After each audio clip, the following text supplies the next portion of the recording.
This man was a pillar of his community, a loving husband and father, a man you would trust with your life. He was also a predator who stalked, tortured, and murdered 10 innocent people over the course of 3 decades. How did he wear the mask for so long? How did he hide in plain sight? This is the unbelievable double life of the BTK Killer. Wichita, Kansas, 1974.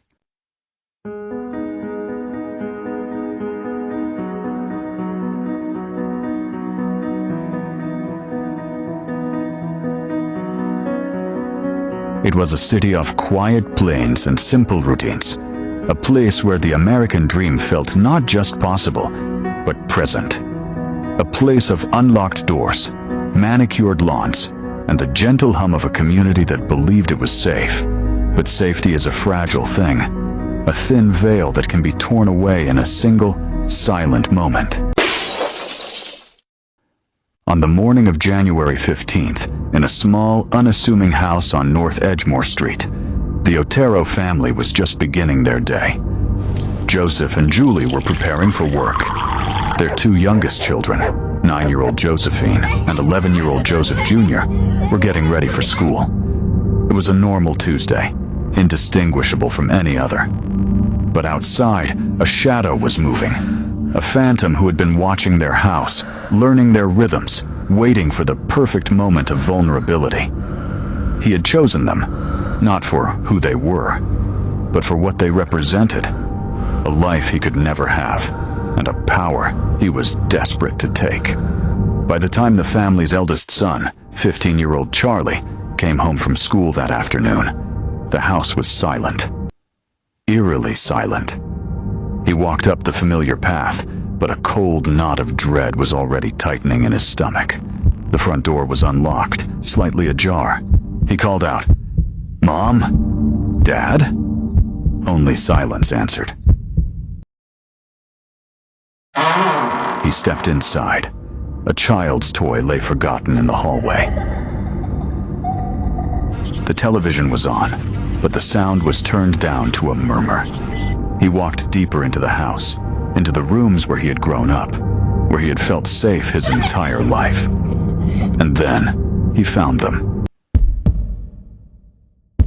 The scene that Charlie Otero walked into was one of such unimaginable horror that it would not only shatter his family, but steal the innocence of an entire city.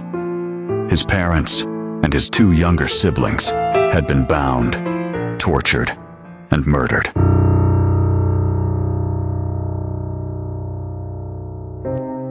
The police arrived to a scene that was both brutal and bizarrely methodical. There was no sign of forced entry. The phone lines had been cut with a chilling precision. The victims had been tied with intricate, almost practiced knots. This was not a robbery gone wrong. This was not a crime of passion. This was something else entirely. Something cold, calculated, and monstrous. The detectives of the Wichita Police Department had never seen anything like it. They had no leads, no witnesses, no motive. It was as if a ghost had slipped into the Otero home, committed an act of pure evil, and then vanished back into the fabric of normal life, leaving nothing behind but questions and a profound, city-wide fear. Doors that had been left unlocked for generations were now bolted shut. Children who had played freely in the streets were now kept inside. A whisper began to spread through Wichita, a whisper of a faceless monster who could be anyone, anywhere. The police were drowning in a sea of dead ends. The case was growing colder by the day. And then the killer reached out. He didn't call. He wrote. A letter was found, tucked inside an engineering book in the business section of the Wichita Public Library. It was addressed to the Wichita Eagle newspaper. The grammar was poor, the spelling erratic, but the contents were chillingly articulate. In it, the author described the Otero murders in gruesome detail. Details that had been kept from the public. Details only the killer could possibly know. He was not remorseful. He was proud. He was claiming his work. And he gave himself a name that would be seared into the consciousness of America. "I'm sorry this happened to society," he wrote. "It's a big oh well. The code words for me will be bind them, torture them, kill them. BTK. BTK. Bind. Torture.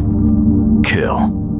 It was a mission statement, a brand, the terrifying signature of a killer who wasn't just a murderer, he was a performer, and the entire city of Wichita was his unwilling audience. The detectives now had a voice for their phantom, but it only deepened the mystery. He was intelligent, arrogant, and he was toying with them. They were no longer just investigating a crime. They were in a psychological war with an unseen enemy. And the enemy was just getting started. For the next several years, BTK continued his reign of terror. He was a patient predator. He stalked his victims for weeks, sometimes months, learning their routines, their schedules, their moments of vulnerability. In April of 1974, just 3 months after the Otero murders, he broke into the home of 21-year-old Catherine Bright. He tied her up, but her brother, Kevin, unexpectedly came home. A violent struggle ensued. Kevin was shot twice, but managed to escape. Catherine was not so lucky. BTK had made a mistake. He had left a survivor. But in his next letter to the media, he showed no fear, only annoyance. He was perfecting his craft. He continued to write, to taunt, to play his sick, elaborate game. He sent poems to a local TV station. He left clues in public places. He was a ghost who desperately wanted to be seen. The Wichita Police Department dedicated a task force to him, but they were chasing shadows. The files grew thicker, the leads grew colder, and the city's fear grew deeper. He was the boogeyman in the heart of America, a monster who could be your neighbor, your co-worker, the man you pass on the street. And then, after years of terror and a final taunting letter in 1979, he went silent. The letters stopped. The killings stopped. And for the next 25 years, the city of Wichita was left with a haunting, unanswered question. Where did the monster go? The silence was, in its own way, as terrifying as the letters. For years, the people of Wichita had lived with a phantom, and then he was just gone. The taunting poems stopped. The killings ceased. The headlines about BTK were replaced with stories of a growing city, of new developments, of a community trying to heal. The 1980s turned into the 1990s. A new millennium dawned. The world changed. The internet was born. Cell phones appeared. The detectives who had spent sleepless nights hunting the ghost of BTK retired, their case files gathering dust in a cold case unit, handed down to a new generation of officers who had only heard the stories. BTK became a local legend, a ghost story whispered from one generation to the next. A dark chapter in the city's history that most were content to leave closed. But a monster doesn't just disappear. He adapts, he evolves, he hides. And for 25 years, the most prolific serial killer in Kansas history was hiding in the most mundane, most average, most shockingly normal place imaginable. He was hiding in plain sight. His name was Dennis Rader. And if you lived in Park City, a quiet suburb of Wichita, you probably knew him. Maybe you saw him at the local Christ Lutheran Church, where he served as the president of the church council, a respected and devout leader. Maybe he was your son's Boy Scout troop leader, teaching them how to tie knots. The same knots he had once used to bind his victims. Or maybe you saw him driving around in his white city van. Dennis Rader worked for Park City as a compliance officer. He was the man who would leave a ticket on your door for an overgrown lawn, or a stern warning about your barking dog. He was a stickler for the rules. Annoying, some said. A little too full of his own small authority. But a good man. A family man. He was married, with 2 children, a son and a daughter. They lived in a simple, single-story house on a quiet street.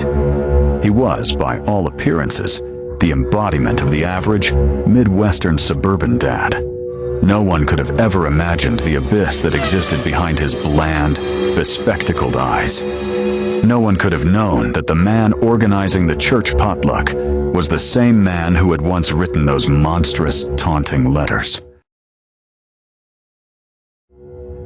For a quarter of a century, Dennis Rader lived a perfect double life. He compartmentalized his worlds with a chilling efficiency. In one world, he was a husband, a father, a community leader. In the other, he was BTK. He would go to work, come home, have dinner with his family, and then, late at night, when the house was quiet, he would retreat to his basement. There, in the darkness, he would relive his crimes. He kept souvenirs, a victim's driver's license, a piece of jewelry. He would draw detailed, disturbing sketches of his fantasies. He was feeding the monster, keeping it alive, waiting. He called this Project BTK. He was the CEO of his own dark enterprise, and he was patient. But while Dennis Rader was living his quiet life, the ghosts of his victims were not at rest. In the Wichita Police Department, the BTK files were never truly closed. They were a weight, a burden passed down from one detective to another. One of those detectives was Lieutenant Ken Landwehr. He had been a young officer during BTK's reign of terror, and the case had become his obsession. He and a small team of cold case investigators would periodically reopen the boxes, reread the letters, re-examine the crime scene photos, searching for a single clue that had been missed. They knew BTK was still out there. They could feel it. A killer that proud, that arrogant, doesn't just stop. He waits. They explored new forensic techniques. In the early 2000s, they managed to extract a DNA sample from semen left at one of the crime scenes. It was a long shot, but they began the slow, painstaking process of trying to find a match. The city, for the most part, had forgotten, but Landwehr and his team had not. They were the keepers of the flame, the guardians of a dark memory, waiting for the day the shadow would decide to step back into the light. And in 2004, it finally happened. The monster had grown bored. He had grown angry. He saw other serial killers getting movies, books, fame. He, the great BTK, had been forgotten, and his ego would not allow it. It was time to remind Wichita who was really in charge. March 2004, the 30th anniversary of the Otero murders. A single, unassuming envelope arrived at the offices of the Wichita Eagle newspaper. Inside was a letter, a photocopied driver's license that had been stolen from one of his last victims in the 1980s, and 3 photos of the victim's body, taken by the killer himself. The message was clear. He was back. The city of Wichita was plunged back into a state of fear it hadn't felt for a generation. The ghost had returned, and he was more arrogant, more demanding than ever. This time, he wasn't just a killer. He was a media personality of his own creation. He began a year-long, elaborate game with the police and local news outlets, a bizarre and terrifying final act. He sent packages containing clues and taunts. One held a word puzzle. Another contained a doll, bound in the same way he had bound his victims. He was reveling in the spotlight, feeding off the renewed terror he was creating. Lieutenant Ken Landwehr and his team, who had waited patiently for this moment for years, knew this was their one and only chance. They understood that BTK's greatest strength, his meticulous planning, was now being overshadowed by his greatest weakness, his monumental ego. They decided to play his game. BTK started sending messages to a local TV station, KAKE News. He was obsessed with his legacy, with how his story would be told. He was, in his own mind, the hero of his own dark epic. Then, in a moment of pure, unadulterated hubris, he asked the question that would seal his fate. He sent a package to the TV station. Inside was a postcard. On it, he had written a question for the police. Can I communicate with WPD, Wichita Police Department, on a floppy disk and not be traced to a computer? Be honest. He wanted to send them his autobiography, the manuscript he had been working on for years, the story of his life as the great BTK. But he was cautious. He needed to know if the technology of the 21st century could catch a ghost from the 1970s. Landwehr and his team could not believe their luck. The monster was literally asking them how to get caught. They knew they had to be careful. One wrong move, and he would disappear back into the shadows for good. They had to be honest, but not too honest. In a stroke of tactical genius, they decided to communicate with him in a way that would appeal to his sense of being special, of being in a secret conversation with them. They placed a coded ad in the classified section of the newspaper. The ad read, "Rex, it will be okay." It was a simple, reassuring lie. A promise that it was safe. A promise that they couldn't trace him. It was exactly what his ego needed to hear. A few weeks later, on February 16th, 2005, another padded envelope arrived at the TV station. Inside was a purple 1.44 megabyte Memorex floppy disk. The detectives held their breath. This was it. The entire 30-year investigation came down to this single piece of plastic. A police sergeant, a tech expert, carefully inserted the disk into a computer. He opened the files, and there it was, a document, a chapter from BTK's life story. But the real story wasn't in the text. It was hidden. The sergeant went into the properties of the document and found what he was looking for. Metadata. A digital fingerprint that the arrogant killer had overlooked.